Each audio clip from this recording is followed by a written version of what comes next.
In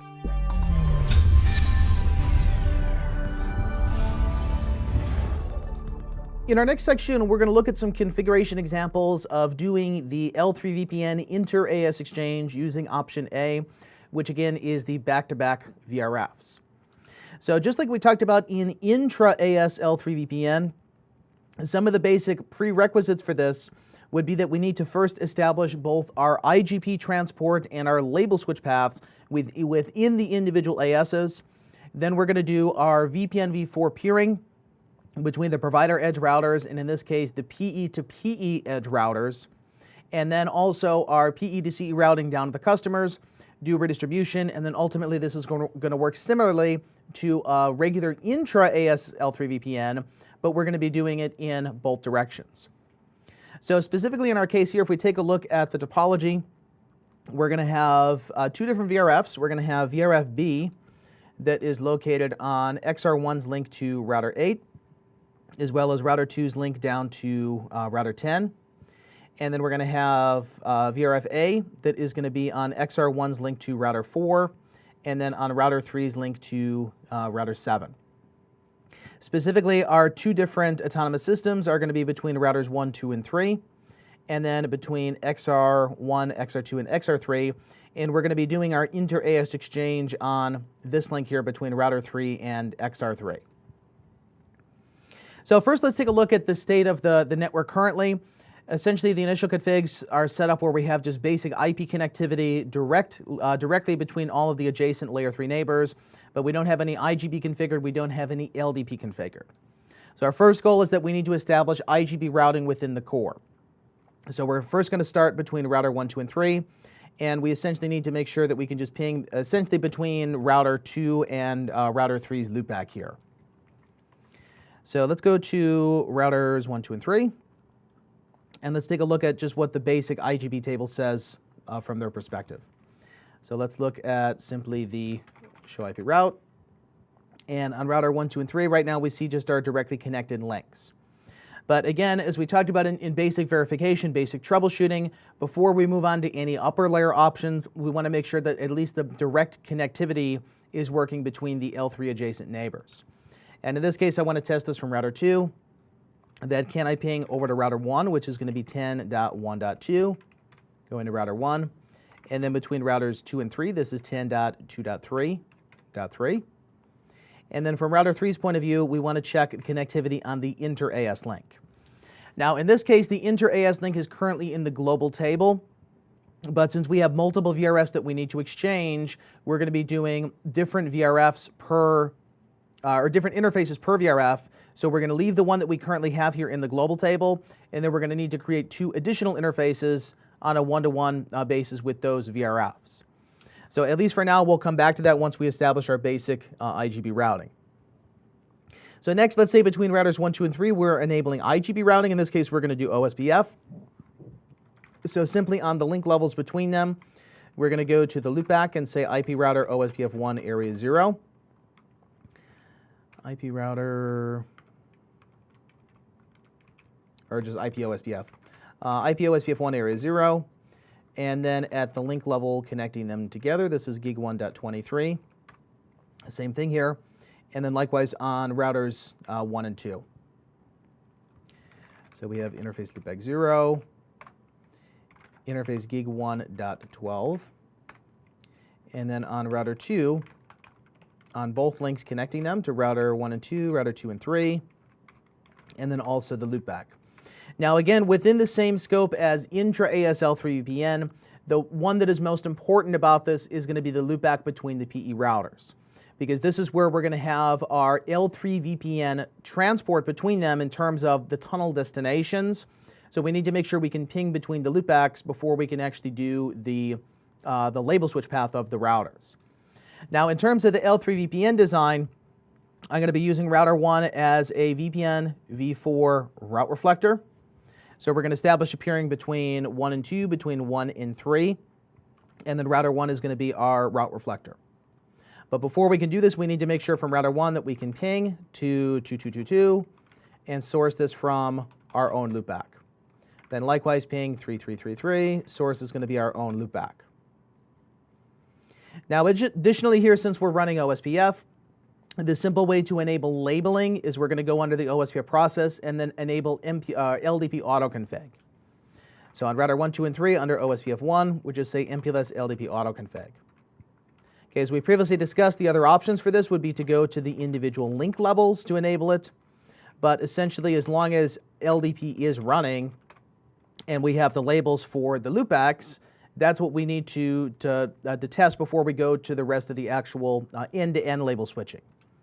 So specifically here from router 1, if we were to do a trace to 3333, source this from our loopback, we should see that we are following a label switch path. Now the same is going to be true between routers 2 and router 3, but since they are directly connected, we're not going to see a label used because they are doing the penultimate hop hopping. They are the next to last hop for whatever that remote destination is. Okay, next in router 1, we're going to establish our VPN v4 peerings. So in this case, we're going to run router BGP 123. We're going to peer with 2222. Remote AS is 123. Update source is loopback 0. Okay, same with 3333. Remote AS 123. Update source is loopback 0. And then we'll say, in this case, explicitly, we're going to disable the IPv4 unicast address family because right now we're only trying to do VPN v4 routing. We're not doing global routing. And again, we had two options for that. Under the global BGP process, we could have said no BGP default IPv4 unicast, or we could go under the specific address family IPv4 unicast and say no neighbor activate. So again, from a functionality point of view, it's doing the same thing. It's just how many different peers do we want to configure this for? Okay, what we do need to do instead is go under address family VPN v4, and neighbor 2222 is going to be activated, and they are a route reflector client. And then neighbor 3333 is going to be activated, and they are likewise a route reflector client. Okay, so if we look at our final configure, let's say show run section BGP. So we have two peerings to the loopbacks of 2 and 3. We're saying don't run IPv4 unicast, but we do want to run VPN v4 unicast. Now from 2 and 3's perspective, we're going to do the same thing, but we only need to peer with router 1 because it's going to be our route reflector, and I'm going to disable BGP global unicast globally under the process. So we'll say under router BGP 123, no BGP default IPv4 unicast. Then we have our neighbor going to router 1, specify the source of the tunnel, which again is our update source. And then under VPN v4 unicast, we're going to activate the neighbor. Okay, if we look at from router 2's config, this is identically what we're going to put on router 3. Okay, our next step would be once we have the VPN v4 peerings up within the core, and assuming that's following a label switch path, is going to be then our routing from the provider edge to the customer edge. So we need to create the VRF. We need to give it our two attributes, which are going to be the route distinguisher and the route target and import-export policy. We then need to apply the VRF onto the interface going to the customer, configure whatever the PE to CE routing is, and then finally redistribute between the customer's routing protocol and the service providers. So in this case, for VRF A, I'm going to be running OSPF here. We'll say for VRF B, we're going to run EIGRP. Now for the inter-AS exchange, we're going to be running BGP, but we're going to have to do it once per VRF. So we'll have a BGP peering that's specifically for VRF A, a second one that's peering for VRF B, and then we'll need to do the redistribution from BGP to IGP on the other end as well. So next, let's look at the status of the VRFs. On router 2, let's look at the show run VRF. Okay, I have the VRF pre-created here. It's VRF B. Route distinguisher is 2:2, and we have our route target import and export policy already defined. So this means the device on the other end, which in this case is going to be XR1, is going to have to import and export 200:200, or excuse me, it is not going to have to import 200:200 because the route target values are locally significant when we're doing option A. But if we were doing option B or option C, the route target policy would have to match end to end. So for clarity in this case, I'm going to change the policy so it is not the same, and we'll look at the end result. Okay, where this is going to be significant though is going to be on the edge router. It's going to be on router 3 in this case. So on router 3, I'm going to need both of the VRFs to be defined. So let's look at the show run VRF. Right now we just have VRF A, but we're going to need to configure both of these. Okay, so globally I have VRF B defined as well. Okay, next on router 2, if we look at the show run VRF, we also have it applied to the link level. So next thing we would want to see is, do we have direct IP connectivity to the customer router? So we're going to ping in VRF B to 10 to 1010. Okay, that's router 10.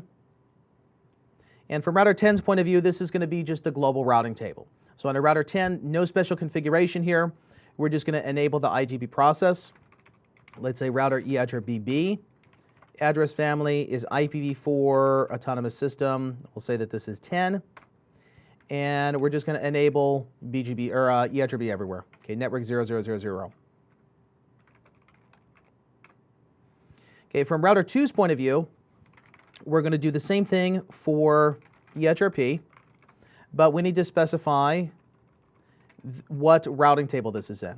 So from the customer router's point of view, this is in the global table. From router 2's point of view, this is going to be in the VRF table. So same type of syntax here, but we say IPv4 VRF is B, and then specify the autonomous system. So router EIGRP B, IPv4 VRF, or for then under the process, address family IPv4 VRF B. Our autonomous system is 10, and we'll enable protocol everywhere. Okay, we should see then we get a log message that we formed the control plane adjacency with the customer router. If we then look at the routing table for VRFB, we should see that we're learning the updates from router 10. So show IP route VRFB. We should be able to ping in VRFB to 10.10.10.10. Okay, same is going to be true now in VRFA from router 3's point of view. So we're going to go to interface gig1.37 that's connecting to router 7. And we're going to run a new OSPF process. So let's say IP OSPF 2, area 0. And from router 7's point of view, we're just going to enable OSPF everywhere. So we'll say router OSPF 2, network 0000.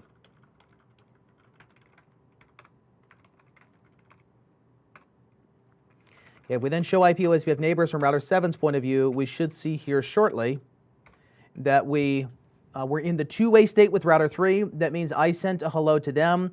They acknowledged the hello by putting my router ID in the packet, so we know we have bidirectional communication or two-way communication between the neighbors. Okay, if we then look at from router 3's point of view, let's look at the show IP OSPF 2 neighbors, and we give it a minute more because of the low time or the high timers, the slow timers. That it's going to take a minute or two for them to establish the adjacency. Okay, now from router 3's perspective, we're going to have to configure this VRF twice on two separate interfaces between it and XR3. So we're going to have one dedicated subinterface that's for VRFA, another one that's for VRFB. It's essentially the same exact config as what we already have when we show run VRF, but it's just going to be applied again on another interface. Okay, so right now if we look at the show IP interface brief, we're using interfaces 313 here. So I'm going to create two different interfaces, one 313 and two 313. Those are going to be for VRFs A and B respectively. So if we look at the show run interface gig1.313, I'm going to take the same type of naming convention, just we're going to use it for the additional VRF. So let's say we have 1313 that is 10, we'll say 113.13. And then we have another one that is likewise 2313.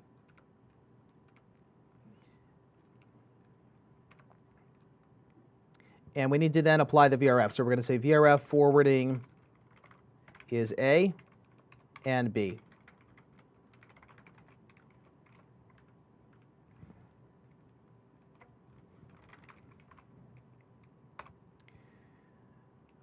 Gig 2313 is linked to a VRF. Enable IPv4 on that VRF first. So for now, we can ignore this because we're not trying to do IPv6 exchange.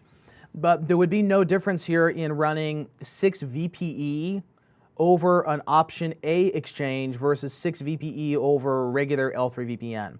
Now, we will come back to this later and look at the IPv6 over L3VPN, but it's very simple. It's the same design as we had before. The only difference is that we need to enable the address family VPN v6, and then the provider edge routers automatically do an encoding of the IPv6 next hop into an MPLS label. But otherwise here, as you can see from the error message, it means that the VRF doesn't have IPv6 enabled. Okay, so next let's do the same thing on the other side. So we're first going to build a layer 3 connectivity, layer 3 IGB connectivity between XR1, XR2, and XR3. We then need to do LDP labeling. We're going to do then our VPN v4 exchange. We're going to use XR1 as a VPN v4 route reflector. We need to define the VRF, apply it to the customer link, route with the customer, and then finally do a redistribution between whatever the customer's protocol is and VPN v4 BGP. So again, in terms of our IGB routing, in VRFB, we're going to be running EDGE-RP up here. In VRFA, we're going to be running OSPF. In the core of the network, we'll use ISIS for our own internal L3 IGB reachability. So next on XR1, let's look at the show IPv4 interface brief. And actually, let's say show IPv4 VRF all interface brief. Okay, we can see that we already have these VRFs defined. So we have VRF A that's going over to router 4. We have VRF B going over to router 8. And we're then going to, on our core-facing interfaces, which is this one, 1112, this is where we're going to enable ISIS as well as LDP. So globally, we're going to say router ISIS. Address family is IPv4 unicast. We have a network entity title. Okay, so basically the ISIS router ID. And then at the link level, gig 0000.1112, we're enabling address family as IPv4 unicast. Okay, if we show config, this should be our complete config here. So we commit. Let's go to the other side, and it basically should be the same thing here, but there's going to be a different net address.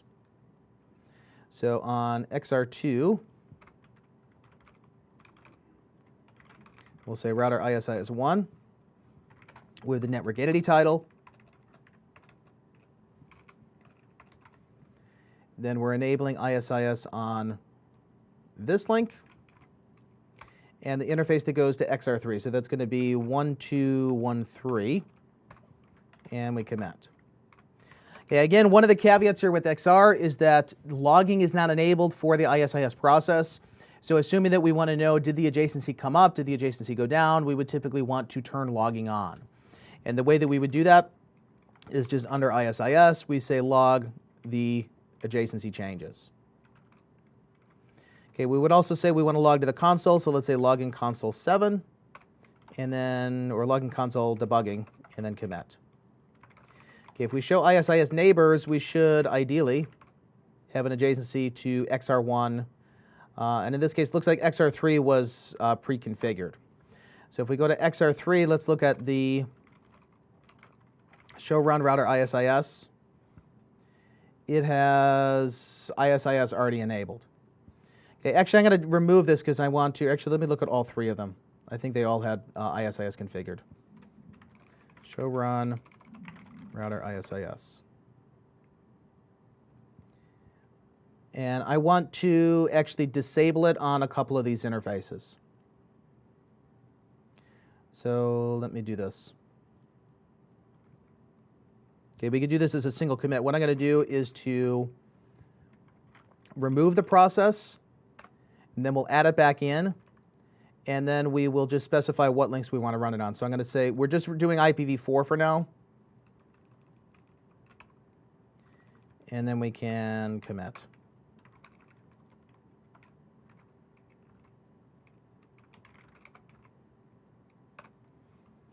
Okay, same on XR2. Let's say we did show run router ISIS. We're going to delete the process, recreate it, and then this is going to be running on the links to XR1 and XR3.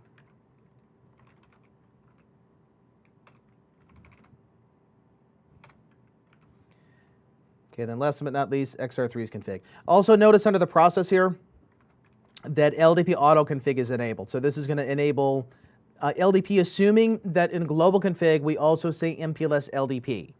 Because remember, in XR you have to turn the MPLS process on globally even if you're not doing LDP labeling, which would be our case here later, that when we're doing VPN v4 labeling for the eBGP exchange, if we were doing BGP only, we would still need the MPLS LDP command. It's basically turning MPLS on globally on XR. Okay, so once this is done, if we look at the, let's commit, and then we'll say show route IPv4 unicast, we should have a route to XR1's loopback, which is 11.11.11.11. If we trace to this, we should see that we are following a labeled path. Let's say source is loopback 0. Source is 13.13.13.13. So in this case, it shows us the hops, but what does it not show us? Didn't show us the MPLS labels. So even though MPLS LDP was enabled with auto config under the ISIS process, if MPLS LDP command is not global, then they won't form LDP adjacencies and ultimately won't use the LFIB. The other way I could check this is to look at show MPLS forwarding table. Okay, this output of none just means MPLS is off. So globally, we need to say MPLS LDP and then commit. Okay, same on the other ones. MPLS LDP, commit, MPLS LDP. Okay, then if we show MPLS forwarding table, we should see labels for 11.11.11.11 once they form the adjacency. Okay, while we're waiting for this, in the meantime, let's go to the customer edge and let's configure the routing on their end. So on router 8, we're just going to enable EIGRP everywhere. Okay, so I'm basically going to take that same config that we did on 10. Let's show run section EIGRP, and we'll just put this on router 8.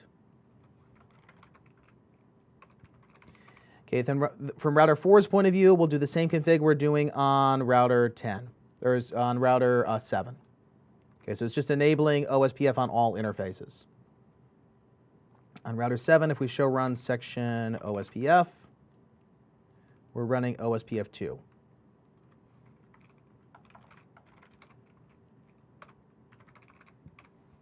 Okay, if we go back to XR3 and look at the showing for this forwarding table, it says that the outgoing label is still unlabeled, which means there's some sort of problem in label switching.